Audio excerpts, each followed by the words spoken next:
परम श्रद्धेय समागत सज्जन वृंद, भक्ति एवं शक्ति स्वरूपा माताओं, आज हम सब हिंदुओं का नया वर्ष है। चैत्र शुक्ल पक्ष की प्रतिपदा को हम नववर्ष के रूप में मनाते हैं। आज से विक्रम संवत का परिवर्तन होता है, नया विक्रम संवत चालू होता है और आज से ही हम वासंतिक नवरात्र का शुभारंभ करते हैं और भगवती के चरणों में पूजा निवेदित करते हैं, अर्चना करते हैं और इस प्रकार मातृ उपासना से हम अपने नए वर्ष की शुरुआत करते हैं। मैं आप सबको इस पावन पर्व पर बहुत बहुत शुभकामनाएं देता हूं, बहुत बहुत बधाई देता हूं। मां के चरणों में प्रार्थना करता हूं कि वे आपके जीवन के सभी प्रकार की बाधाओं का निवारण करें, आपको सुख शांति और समृद्धि प्रदान करें, क्योंकि ये माता की ही वाणी है। आप चंडी में पढ़ेंगे, दुर्गा सप्तशती में पढ़ेंगे तो कहा गया है, सर्वा बाधा विनिर्मुक्तो धन धान्य सुतान्वितः मनुष्यो मत प्रसादेन भविष्यति न संशय। ये बहुत बड़ी बात है। भगवती स्वयं कहती हैं, मत प्रसादेन, मेरी कृपा से क्या होगा? सर्वा बाधा विनिर्मुक्तो, मनुष्य सभी प्रकार की बाधाओं से मुक्त हो जाएगा और धन धान्य सुतान्वितः, धन से रुपए पैसे इत्यादि जो अन्य प्रकार के धन है, और धान्य मतलब जो चावल आप धान खेती करते हैं ना, धान गेहूं ये सब कृषि, तो धन से और धान्य से तथा सुत, पुत्र कन्या बंधु बांधव जितने हैं आपके हैं, सबसे वह परिपूर्ण हो जाएगा। ऐसा कहती हैं भगवती दुर्गा स्वयं। जो उनकी पूजा करते हैं, उपासना करते हैं, वासंतिक एवं शारदीय नवरात्र का पालन करते हैं, उनको ये फल मिलता है। क्या फल? जीवन की सभी प्रकार की बाधाओं का दूर हो जाना। उनके जीवन में अब बाधाएं नहीं आती, और बाधाएं ही तो व्यक्ति को परेशान करते हैं ना। कुछ करने जाओ तो कोई विघ्न आ गया, आदमी पीछे हट जाता है। कभी कभी बड़े विघ्न हो जाते हैं, लेकिन जब भगवती की कृपा होती है तो विघ्न आते तो हैं मगर प्रभाव डालते नहीं। वो आते हैं फिर लौट जाते हैं। इसलिए ये बहुत बड़ा पर्व है। साल में तो कई नवरात्र होते हैं, 40 नवरात्र होते हैं। उनमें से 4 को प्रमुखता दी गई है। उन 4 में 2 गुप्त नवरात्र हैं और 2 प्रगट हैं। और इन प्रगट नवरात्रों में एक हम लोग शारदीय आश्विन के महीने में, दशहरा के महीने में जो नवरात्र पालन करते हैं, दुर्गा जी का पूजन करते हैं, वो शारदीय नवरात्र है। और वसंत ऋतु में ये वासंतिक नवरात्र कहलाता है।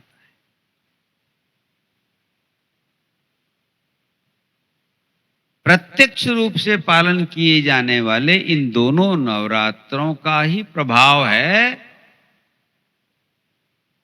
कि हम सबके जीवन में सुख शांति है।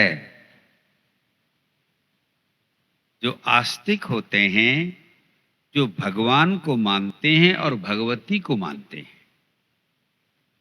उनके जीवन में अशांति नहीं आती। इसलिए इन 9 दिनों में आपको विश्वात्म चेतना परिषद रायगढ़ की ओर से ये जो अवसर दिया जाता है, इसका आप लोगों को लाभ उठाना, बोलिए, चाहिए कि नहीं चाहिए? खाना पीना, सोना, उठना, बैठना, काम धंधा करना, ये तो चलता रहता है, लेकिन इस प्रकार से सामूहिक रूप से उपासना करने का अवसर बहुत कम मिलता है। इसलिए हम विश्वात्म चेतना परिषद रायगढ़ के सदस्यों को भी हम सबको इतना सुंदर अवसर देने के लिए बहुत बहुत बधाई एवं शुभकामनाएं देता हूं। देखो, दिन प्रतिदिन तुम्हारे इस आश्रम का सौंदर्यीकरण होता जा रहा है ना? हर साल कुछ न कुछ नया हम सबको देखने को मिलता है यहां। और ये आश्रम इसीलिए बनाया गया है कि यहां आप लोगों को समय समय पर सत्संग का लाभ मिले, भगवान की पूजा और भगवती की पूजा का अवसर मिले। अब तो यहाँ हर तरह की पूजाएं जो है अब चालू हो गई हैं। गणेश पूजा, सरस्वती पूजा से लेकर शारदीय वासंतिक नवरात्र सब होने लगे हैं। और ये जो सिद्धवट आशुतोष के नीचे शंकर जी बैठे हैं, इनकी तो पूजा रोज होती है। याद रखना एक बात, बट विश्वास अचल निज धर्म। ये बट वृक्ष अपने धर्म में अचल रहने का, विश्वास दृढ़ बनाने का प्रतीक है। और इसीलिए इनको शंकर वृक्ष कहा जाता है, जो सर्वदा कल्याण करते हैं। और जब भी आप मानस में देखना, शंकर जी ध्यान लगाते हैं तो किस वृक्ष के नीचे बैठते हैं? बट वृक्ष के नीचे। अभी तो प्रकरण में पंडित जी बता रहे थे, हमारे राजीव जी, जब कभी भी जीवन में दुविधा पैदा हो, मोह का प्रभाव बढ़ने लगे, तन में रोग या मन में अशांति आ जाए, कुछ मत करना, कुछ समय के लिए आना और इस वटवृक्ष के नीचे बैठना। तुम यहां से प्रसन्नता का प्रसाद लेके जाओगे, ये विश्वास रखो। तुम इस आश्रम को दूसरे आश्रम जैसा मत समझो। जब इसकी भूमि पूजा की गई थी, तभी से मैंने कह दिया था कि यहां शक्ति का वास है। ये भूमि अत्यंत पावन भूमि है। लेकिन श्रद्धा होनी चाहिए और विश्वास होनी चाहिए। और श्रद्धा न हो तो कुछ भी करोगे तो उसका फल मिलता नहीं है। दिखावे के लिए नहीं करना चाहिए। और विश्वास न हो तब भी नहीं करना चाहिए। जब भी कुछ अच्छे कार्य करो, श्रद्धा के साथ करो और विश्वास के साथ करो। और कार्य करने से पहले शुभ संकल्प कर लो कि मैं ये अवश्य करूंगा, लेकिन उस करने की जो ताकत है, देने वाले उस परमात्मा को याद करते हुए करो। मैं कर रहा हूं ऐसा मत करो। जिस दिन मैं कर रहा हूं ऐसा हो जाएगा, तब फिर सारे शुभ अशुभ में बदल जाते हैं, याद रखना। बनता हुआ कार्य भी फिर बिगड़ने लगता है, लेकिन शुभ संकल्प हो तो बिगड़े हुए कार्य भी बन जाते हैं।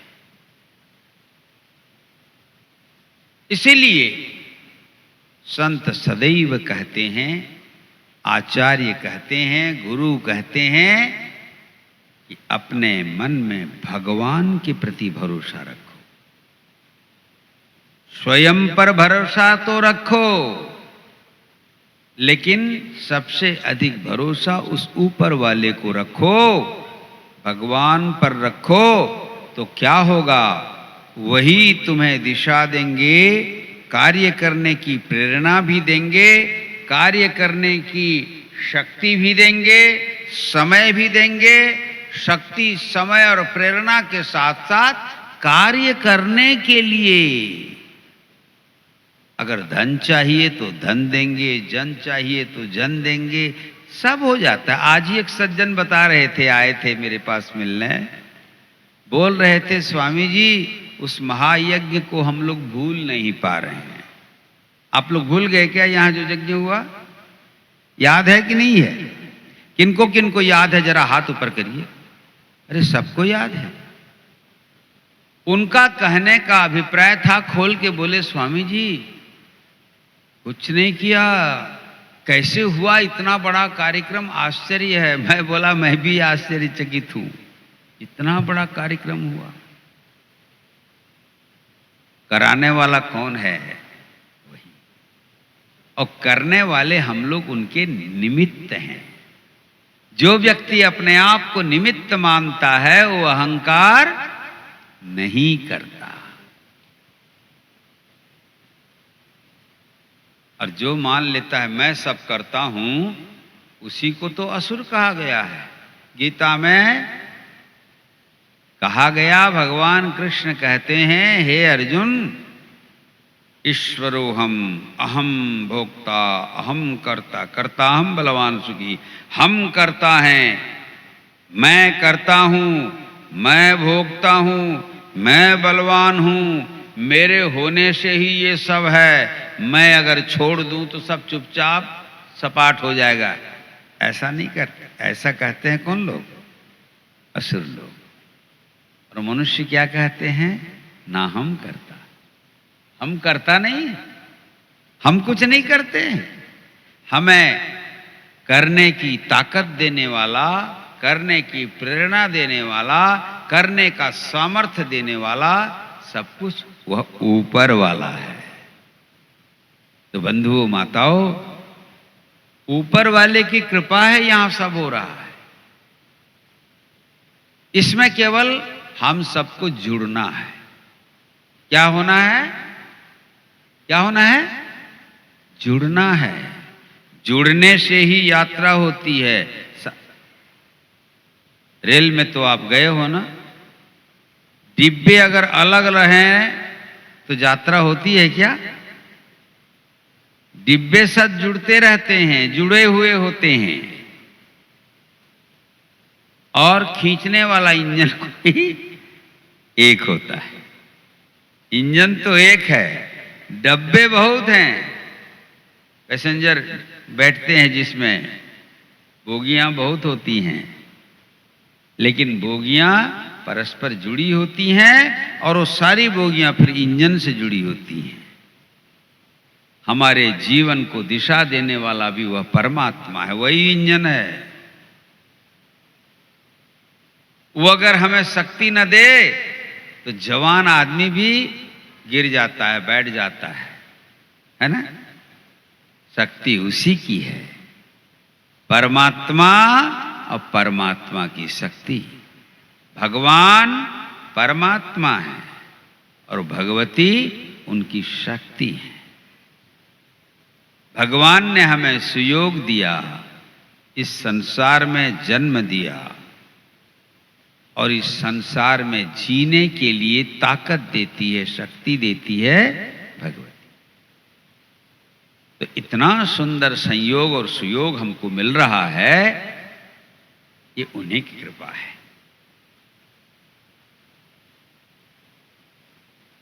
आप लोग हर बार जो है मानस के विभिन्न प्रसंगों को सुनते हैं। निरंतर तो यहाँ सत्संग 9 दिनों तक होता भी है, भगवती की पूजा आराधना यज्ञ भी होता है और शाम को सत्संग भी होता है। और सत्संग में हर बार आप कुछ न कुछ अच्छे सुनते ही हैं, क्योंकि सत्संग में ही अच्छा सुनने को मिलता है। उस संग में कभी अच्छा सुनने को नहीं मिलता, या सत्संग नहीं हो तो क्या सुनने को मिलता है? घर में, परिवार में, संसार में आप क्या सुनते हैं? इसकी बुराई, इसकी अच्छाई, इसने ये किया, उसने वो किया, इसने हमारा ये बिगाड़ा, इसने हमारा ये बनाया, उसने ऐसा किया, उसने ऐसा किया, यही तो सब। संसार में साधारणतः इसी प्रकार की बातें होती हैं। केवल सत्संग ही है जहां हमें अच्छी बातें सुनने को मिलती हैं, भगवान के विषय में सुनने को मिलते हैं, भगवती के विषय में सुनने को मिलते हैं और अच्छे बनने के उपदेश मिलते हैं। बनना न बनना आपका काम है।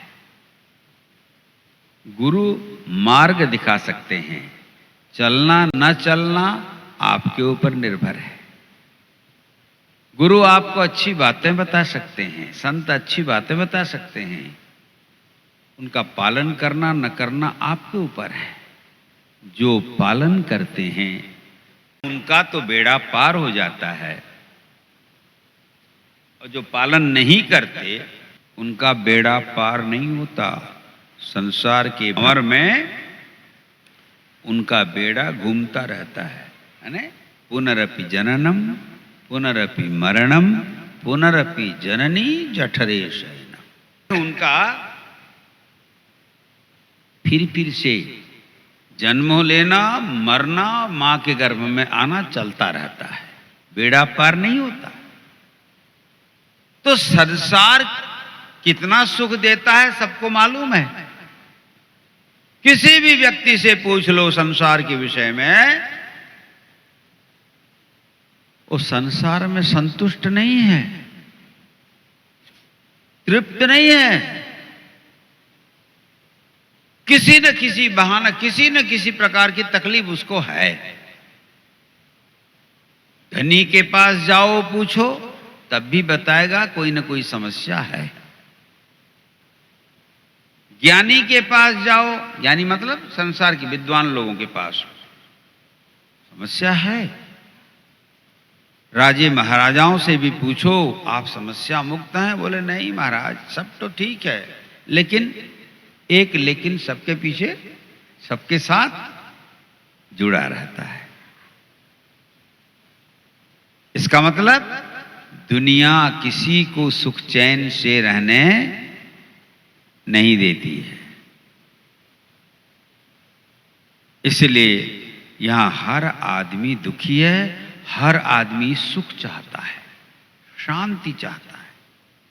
कभी कभी तो गडोमरिया रायगढ़ से भागकर हिमालय की कंदराओं में जाके बैठ जाता है कि सुख मिले, शांति, चलो ये धंधा। लेकिन वहां भी संसार है। यहां से भागकर हिमालय की कंदरा में, गुफा में बैठ जाओ तो शांति मिल जाएगी, इसकी कोई गारंटी नहीं है। क्यों? क्योंकि संसार में जहां जाओगे वहां अशांति ही अशांति है, दुख ही दुख है।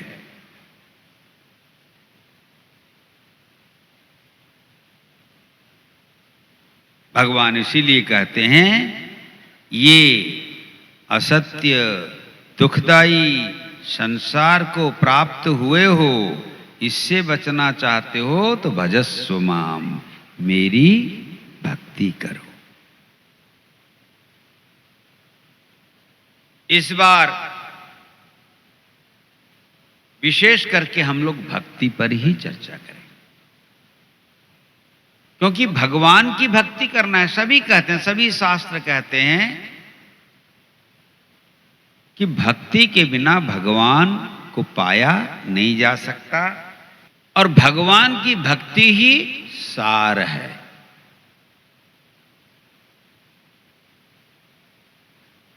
लेकिन वो भक्ति की धारा कहां से पैदा होती है, उसको जानना जरूरी है।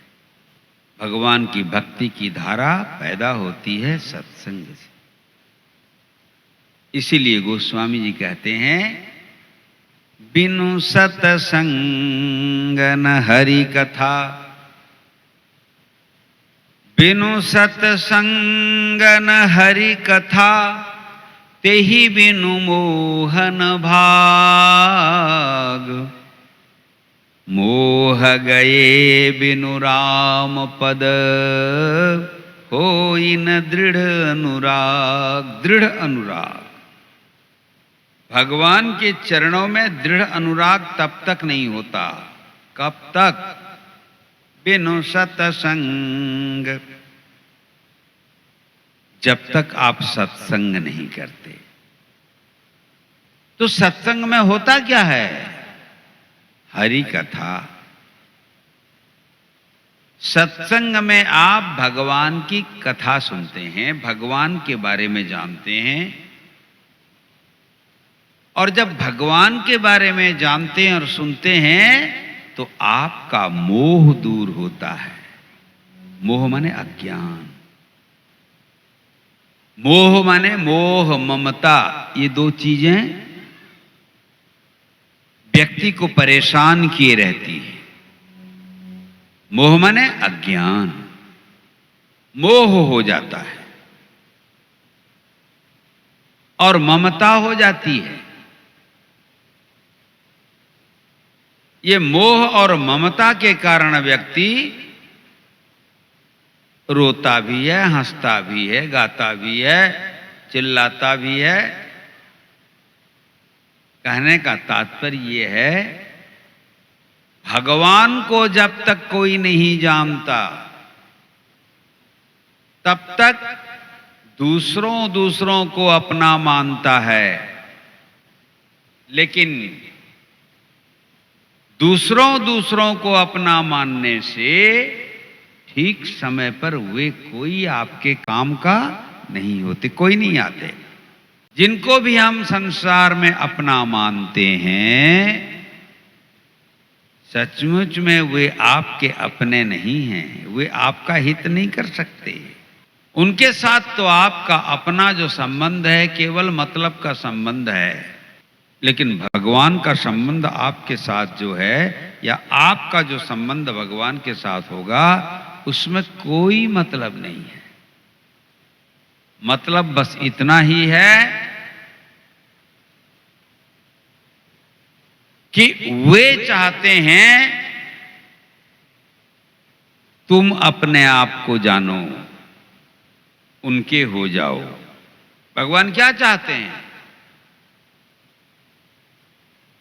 भगवान श्री कृष्ण ने अर्जुन से कहा, हे अर्जुन, माम एकम शरणम व्रज, मुझ अकेले के शरण में आ जाओ। तो उससे क्या होगा?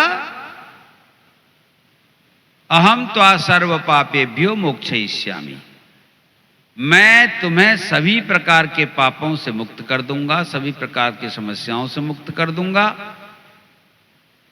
शर्त क्या है? बस मुझ अकेले के शरण में आओ। इसका मतलब भगवान की शरणागति से व्यक्ति सब कुछ पा जाता है, क्योंकि भगवान जिसको स्वीकार करते हैं उसके मोह को वही दूर करते हैं। भगवान ही अपने प्रियजनों के मोह को दूर करते हैं। लेकिन उसका साधन, उसके सूत्र, उसके तार कहां से जुड़े हैं? सत्संग से। इसीलिए सत्संग बहुत जरूरी है। जैसे आपके शरीर के लिए भोजन जरूरी है, ऐसे ही आपके मन के लिए सत्संग जरूरी है। आदमी इसको अधिक महत्व नहीं देते। आदमी अधिक महत्व नहीं देते। वो सोचते हैं क्या है, अभी क्या टाइम है, अभी समय हुआ कहां है सत्संग का।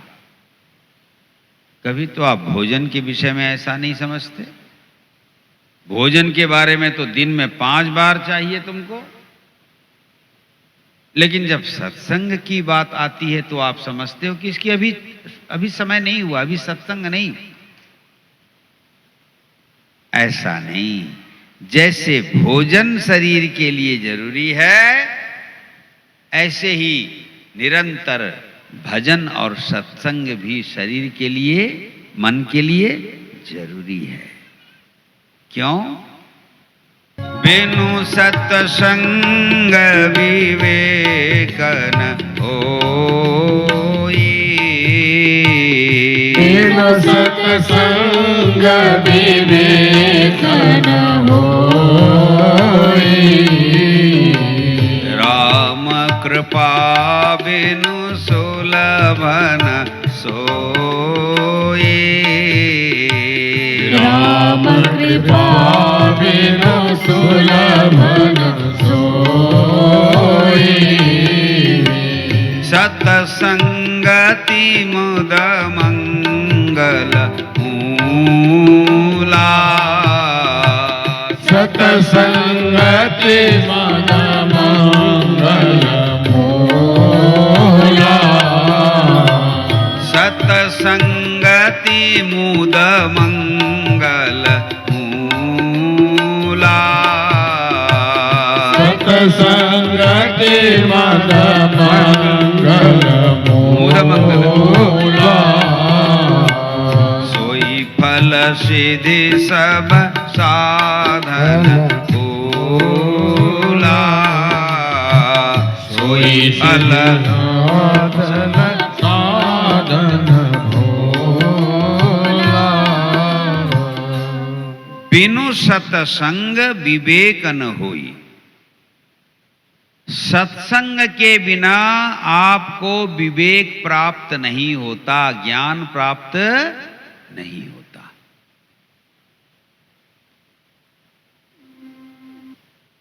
और राम कृपा बिनु सुलभ न सोई।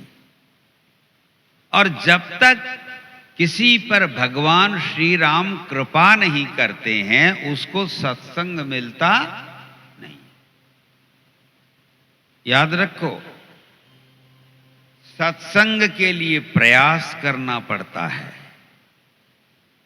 कुसंग के लिए कोई प्रयास नहीं करना पड़ता। चलते फिरते कुसंगी मिल जाते हैं। देखो, यहां 9 दिन की पूजा उपासना सत्संग के लिए प्रयास करना पड़ा है कि नहीं?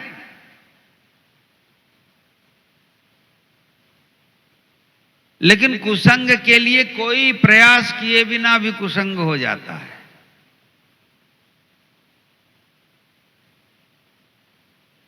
तो भगवान की कृपा जिस पर होती है, उन लोगों को सत्संग सुनने का लाभ मिलता है।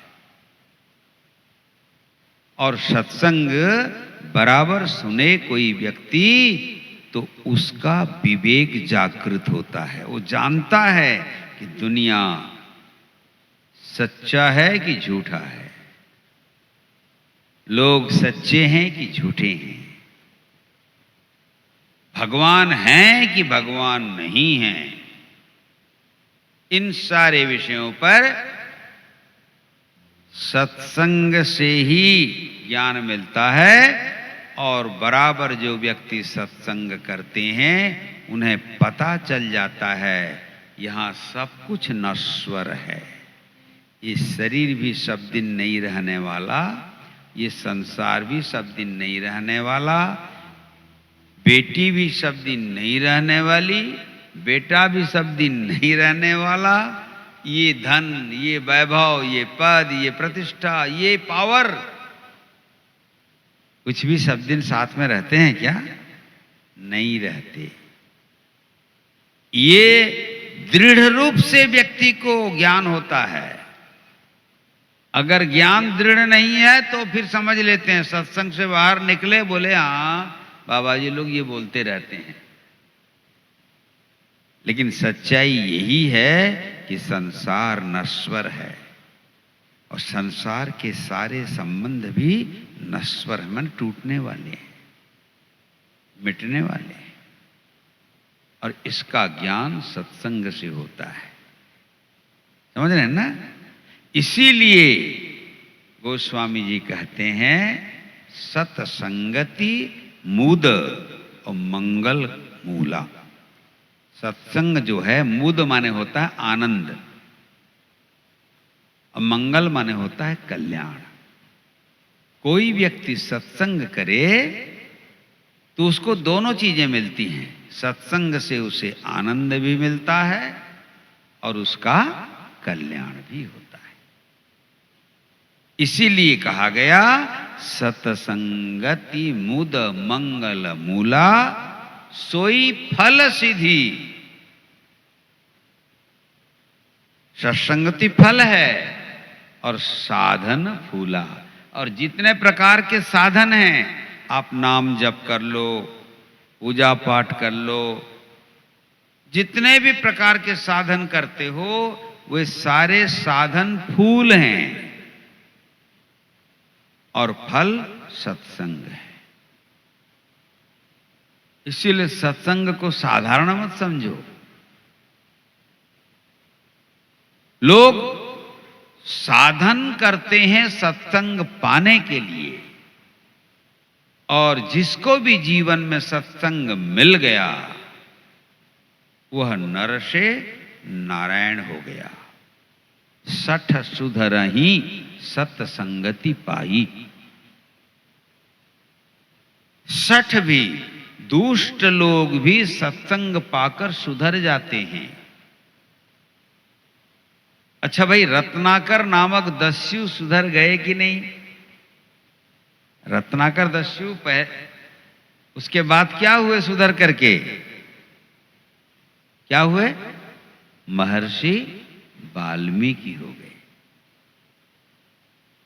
जिनके कारण आज हम भगवान श्री राम को जानते हैं, जिनके कारण हमको राम कथा मिली। वे महर्षि वाल्मीकि अपने पूर्व समय में रत्नाकर थे, लेकिन सप्तर्षियों से मिले, नारद से मिले। कोई नारद कहता है, कोई सप्तर्षि कहता है। तो सप्तर्षियों से मिले तो उन्होंने उन्हें समझा दिया, और छोटा सा ज्ञान, क्योंकि वो तो कोई भी रास्ते में चलने वाले राहगीर को लूट लेते थे, लूटना उनका काम था। और लूट पाट करके वे क्या करते थे? अपने परिवार का पालन करते थे। बहुत लोग होते हैं चोरी डकैती करके परिवार का पालन करते हैं। वे समझते हैं कि पत्नी के पति हैं, पुत्र कन्या के पिता हैं, माता पिता के पुत्र हैं, इतना बड़ा परिवार है, तो परिवार को पालने पोषने का उनका दायित्व है। चाहे कैसे भी करें, उनको धन चाहिए और पालने पोषने के लिए कुछ भी वे कर सकते हैं, लेकिन ये गलत है। इस बात को याद रखना, पालने वाले तुम नहीं हो, पालन पोषण करने वाले भी तुम नहीं हो, कोई और है जो आपका पालन पोषण कर रहा है। लेकिन आप समझते हो कि मैं पिता हूं। हर पिता को यही मोह, यही अज्ञान रहता है कि अपने बेटे और बेटियों का वो पालन पोषण कर रहा है। इसीलिए वो प्रयास करता है, हर बाप चाहता है कि उसका बेटा उसके समान बने, और यही मूर्खता है। और इसी मूर्खता का दुख सारे बाप भोग रहे हैं। सारे बाप, जो बाप होते हैं ना, बेटों के कारण बड़े परेशान होते हैं। क्यों? क्योंकि बाप समझते हैं कि वो उसके कर्ता धर्ता विधाता हैं, वही उसका पालन पोषण करने वाले हैं। उन्होंने इतनी तकलीफ से उसे पाला पोसा, पढ़ाया लिखाया, तो बेटा उनके समान होना चाहिए। नहीं हो सकता है।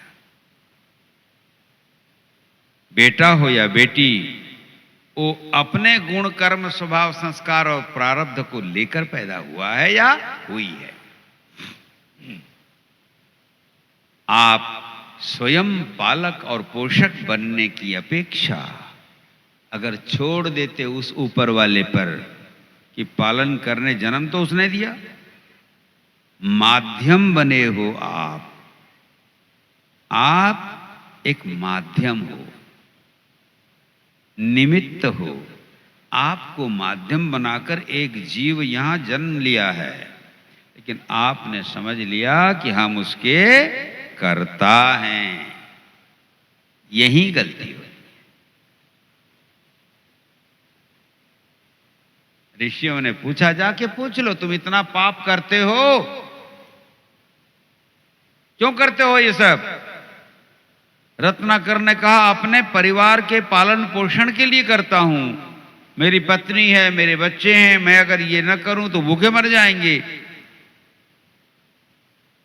बोले, सो तो ठीक है, लेकिन ये काम पाप है।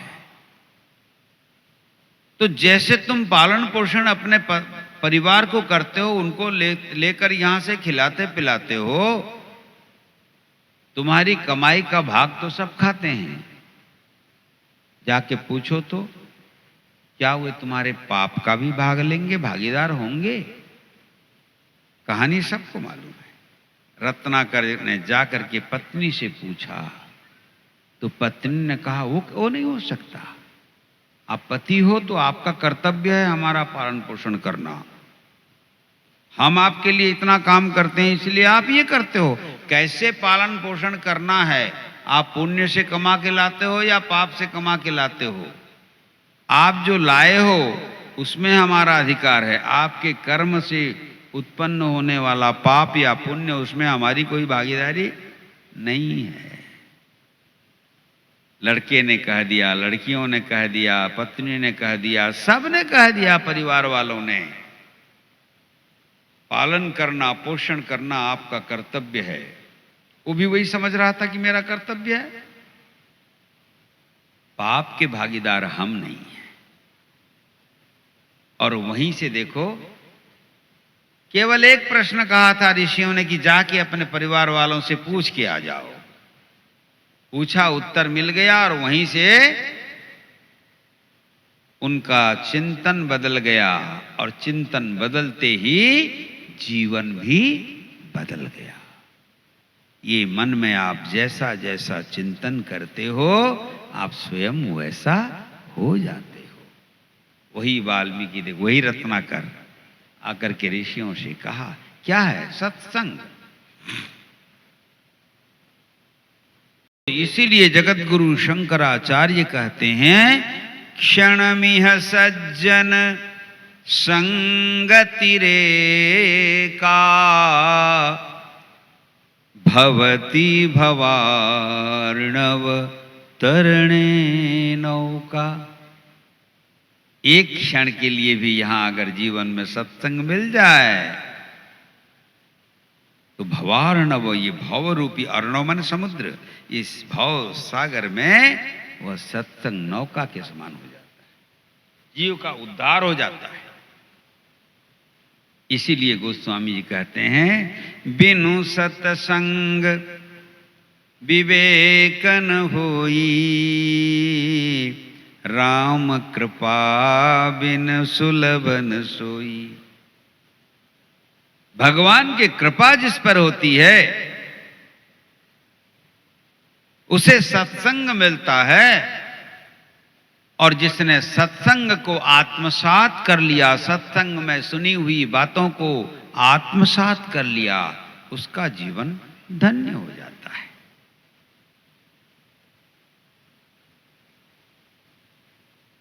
इसीलिए बराबर संत कहते हैं तुम कुछ करो या न करो मगर सत्संग जरूर करो।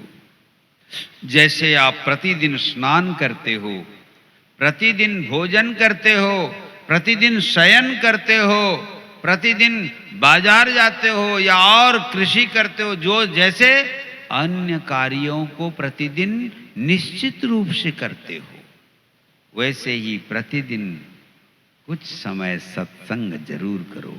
तो आप बोलोगे स्वामी जी ये आयोजन तो सब दिन रहता नहीं, कहाँ जाके करें? अरे सत्संग का मतलब होता है सत का संग। सत माने भगवान। अपने सबके घरों में, आपके घरों में पूजा घर होता है। 5 मिनट बैठते हो तो शांति पूर्वक भगवान से एक होने का प्रयास करो। लेकिन वहां तो पूजा घर में भी तुम्हारी हड़बड़ी रहती है। लड़का स्कूल जाने वाला है या नाती पोते को तुम तैयार करोगे, या फिर कहीं पर और कुछ करना है, किसी से लेना है या किसी से देना है।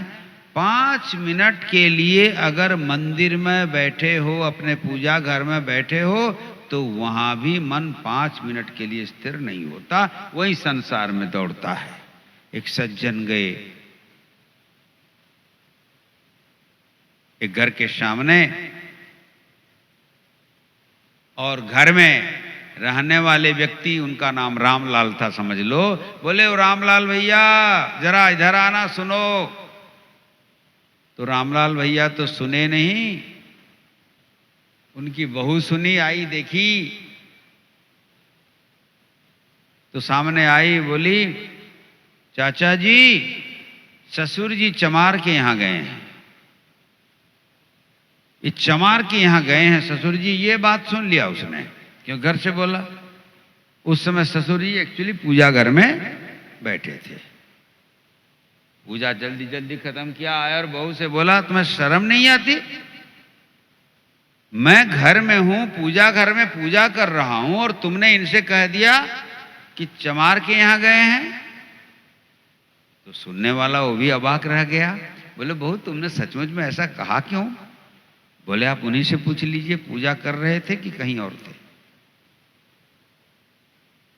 तब ससुर ने कहा अरे हाँ, अरे बोले हाँ भैया बहू ठीक बोलती है, पूजा तो जरूर कर रहा था, लेकिन मेरे जूते फट गए थे, तो खत्म होते होते मुझे चमार के घर जाकर पहले जूता सिलाई करने के लिए मन में आ रहा था। बातें हो रही थी, मन में चिंतन चल रहा था, खत्म होते ही चमार के यहाँ जाऊं और जूता सिलाई करूं। तो व्यक्ति पूजा कर रहा था या चमार का घर गया था? चमार का घर गया। कहने का मतलब हमारा है कि हम जहां होते हैं वहां नहीं होते, हम कहीं और होते हैं। होना चाहिए हमें, हम जहां हैं वहीं हों, और यही साधना है।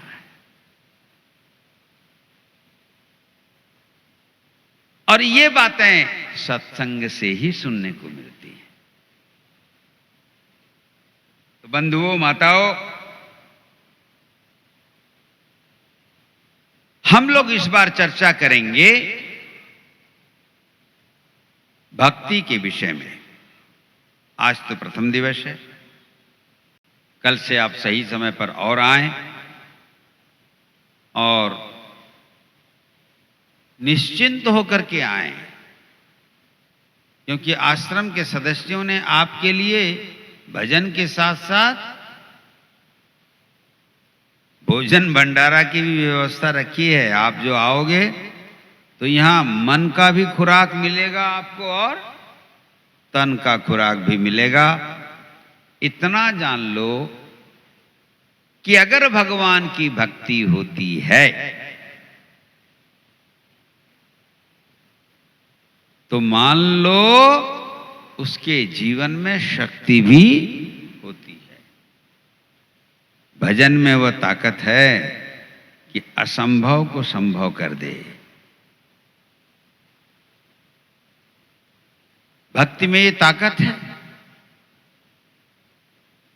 लेकिन उसके लिए सत्संग जरूरी है। इसीलिए नवधा भक्ति में प्रथम भक्ति सत्संग को कहा गया है। भक्ति के 9 प्रकार हैं। उन 9 प्रकारों पर कल चर्चा करेंगे, क्योंकि आज विलंब ऑलरेडी हो चुका है। इसके बाद आरती है, फिर प्रसाद सेवन है। लेकिन मैं बता दूं आपको, आप किस प्रकार का सत्संग चाहेंगे। रामचरितमानस में एक सज्जन बता रहे थे, महाराज आप लोग सत्संग करते हैं, केवल सत्संग नहीं। मानस में गोस्वामी जी ने एक जगह सत्संगा लिखा है और एक जगह सत्संग लिखा है। सत्संग के भी 2 तरीके होते हैं। मैंने पूछा भैया क्या है सत्संग, तो मैं सूचना दे दूंगा आपको। जब हनुमान जी गए थे ना लंका में, और लंकिनी को जोर से क्या मारा था, मुक्का मारा था। मुठी का एक महाकपिहनी और रुधिर बमत धरणी ढनमनी, गिर गई लंकिनी। तो हनुमान जी ने को लगा, ब्रह्मचारी आदमी, साधु संत आदमी, उनको लगा अरे थोड़ा जोर हो गया, क्योंकि खून की उल्टी हो गई एक ही मुक्का में। किसी तरह से वो संभल के उठी। तो हनुमान जी ने पूछा, माते मैं इतना जोर नहीं मारना चाहता था, लगते लगते लग गया है, खून निकल गया तुम्हारा, तकलीफ हुई होगी तुमको। तो लंकिनी ने कहा, तकलीफ नहीं हुई हनुमान, मेरी आज चेतना जाग गई, क्योंकि ब्रह्मा ने मुझे पहले कहा था बिकल हो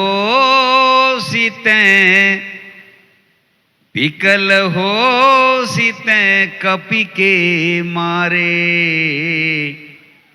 तब जान से निशिचर संघारे। तात मोर, ये लंकिनी बोल रही है, तात मोर अति पुण्य बहुता, देख्यूं नयन राम के दूता। हे तात, आज मैं धन्य हो गई, क्योंकि मैंने आज राम के दूत को देखा। हनुमान जी ने कहा, मैया वो तो ठीक है, लेकिन मुक्का जरा जोर लग गया, तुमको तकलीफ होती होगी। उसने कहा नहीं, तात स्वर्ग अपवर्ग सुख, धैर्य तुलाइक अंग, तूलन ताहि सकल मिली, जो सुख लव सतसंग। उसने कहा स्वर्ग और अपवर्ग के सुख में भी एक तरफ तराजू के एक तरफ स्वर्ग का सुख, अपवर्ग का सुख, सारा सुख रख लो, और एक तरफ एक क्षण के सत्संग का सुख।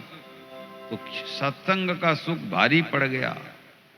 आज तो मैं धन्य हो गई, मुझे तकलीफ नहीं। आज राम भक्त हनुमान के सत्संग से मेरा जीवन धन्य हो गया, सुखी हो गया। ये अतुल सुख मिल रहा है, दुख नहीं मिल रहा है। तो पंडित जी ने कहा, महाराज जो क्षण मात्र सत्संग वाला है, ये सत्संग का जो तरीका है, इसमें एक क्षण में ही व्यक्ति को सुख मिल जाता है। कौन सा वाला? हनुमान जी के मुक्का वाला सत्संग। और दूसरा सत्संग गरुड़ जी को मोह हो गया था, तो कहा गया है, जब बहुकाल करिय सत्संगा, तब होई तब संशय भंगा। बहुत दिनों तक जब सत्संग करोगे, तब तुम्हारे संदेह का मोचन होगा। इसलिए भैया दो प्रकार के सत्संग हैं। एक लंबे समय तक चलने वाला सत्संग जो काकभूषुंडी और गरुड़ जी का चला था, और एक तत्काल हनुमान जी ने मारा मुक्का और लंकिनी को याद आ गई अपने स्वरूप की, अपने आप किया है वो कौन है, कैसे है, अपने पूर्व जन्म की स्मृति आ गई, पूर्व कर्मों की स्मृति आ गई और धन्य हो गई। तो अब आप लोग विचार कर लेना कौन सा सत्संग चाहिए। तो जैसे भी हो, उड़िया में, यहां उड़िया लोग भी हैं, गुरु जेबे मारे गोईठा अंधार घरे जले गोईठा, ये है ना, ये भी सत्संग है। गुरु जब, गोईठा का मतलब होता है लात मारना, गुरु जब किसी शिष्य को जबरदस्त लात मार दे तो उसके हृदय का अंधकार दूर हो जाता है और उसके जीवन में ज्योति प्रकट हो जाती है। लेकिन आजकल संभव है क्या? गुरु डांट दे तो लोग पुलिस थाना पहुंच जाएंगे, है ना। स्कूलों में देखना तो आजकल बच्चों को डांट नहीं सकता शिक्षक, दंड मुक्त हो गया सब, उसके नाम पर एफआईआर हो जाएगा, जेल हो जाएगी उसे। तो वो सब छोड़िए सत्संग, वो सत्संग वाला जमाना गया कि तत्काल गुरु किसी शिष्य को महान बना दें। इसीलिए गुरु लोगों ने भी कहा कि भाई जब बहुकाल करिय सत्संगा, डेली आओ और सत्संग करे। बहुत दिन करने के बाद, इसी को गीता में कहा गया, बहु नाम जन्मनाम अंते ज्ञानवानवाम प्रबद्धते वासुदेव सर्वमिति स महात्मा सुदुर्लभ। भगवान कृष्ण ने इसी बात को कहा है कि अनेक जन्मों के बाद बराबर सत्संग साधना, सत्संग करते करते, स्वाध्याय साधना और सत्संग जन्म जन्म तक करते करते, जब उसके अंदर में ज्ञान का उदय होता है और वह आत्म तत्व, परमात्म तत्व, भगवत तत्व को समझता है, तब वह देखता है वासुदेव सर्वम, ये मेरे सामने जितने हैं वो कौन है? सब भगवान के स्वरूप हैं, भगवती के स्वरूप हैं। जो बात मानस में कहा गया, सिय राममय सब जग जानी, सिय राममय सब जग जानी, सिय राममय सब जग जानी, सिय राममय सब जग जानी, करऊ प्रणाम जोरे जुग पानी, करऊ प्रणाम जोरे जुग पानी। ये ज्ञान आता है जब आप ज्ञान से परिपूर्ण हो जाते हैं, ब्रह्म ज्ञान से, आत्मज्ञान से, भगवत ज्ञान से, भगवत तत्व के रहस्य को जब समझ जाते हैं, तब आपको फिर कोई अलग, अपने से अलग या भगवान से अलग दिखाई नहीं पड़ता। तो इसका क्रम क्या है, इस क्रम पर कल से चर्चा आरंभ करेंगे। आज यहीं पर कथा को विश्राम देते हैं।